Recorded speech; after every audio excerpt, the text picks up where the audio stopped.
Hello YouTube, aujourd'hui on se retrouve dans cette nouvelle vidéo afin de répondre à une question qui m'est très souvent demandée, qui est la suivante. Quelle est la différence entre une pose complète et un remplissage et surtout, quelle technique choisir et à quel moment? Donc si vous êtes prothésiste ongulaire ou voire même une cliente régulière, cette vidéo va vous aider à comprendre quelle technique choisir. Donc c'est parti, on y va!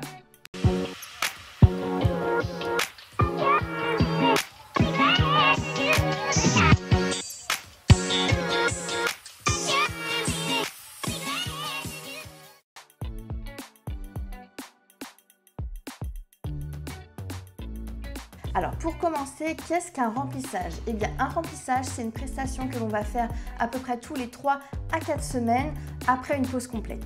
L'intérêt du remplissage, c'est de venir conserver la base que vous avez créée 3 à 4 semaines auparavant et de venir remplir uniquement l'espace manquant par le gel, donc c'est l'espace qui a été créé par la repousse.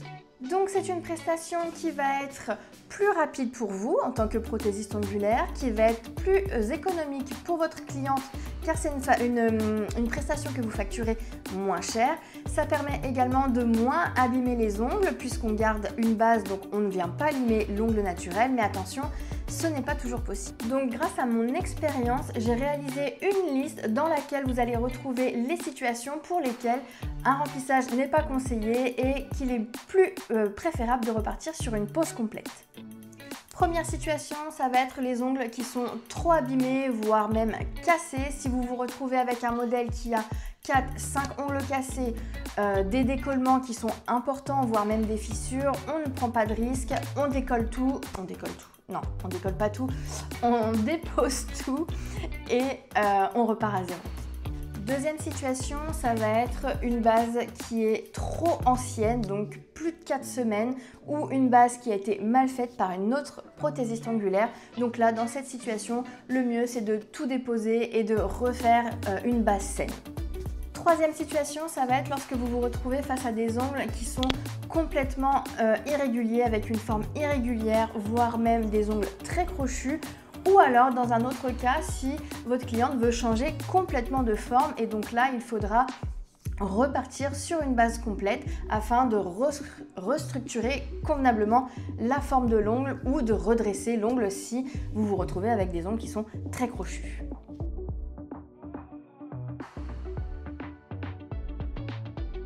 Et la pose complète, alors, c'est quoi? Donc une pose complète, eh bien c'est quand on repart de zéro. On retire toute l'ancienne matière et on reprépare l'ongle comme une première pose. On refait la préparation de l'ongle, l'extension, la construction, la forme, la pose de couleur. On refait tout de A à Z.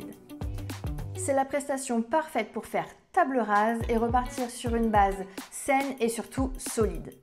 En tant que prothésiste ongulaire, ce que je recommande à mes clientes, c'est d'effectuer 3 à 4 remplissages maximum, puis de repartir sur une pose complète.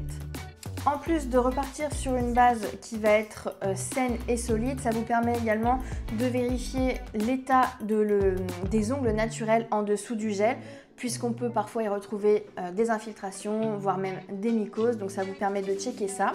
Et si toutefois vous vous retrouvez dans cette situation, alors on dépose complètement et on ne repose rien du tout le temps qu'elle consulte et qu'elle se fasse soigner.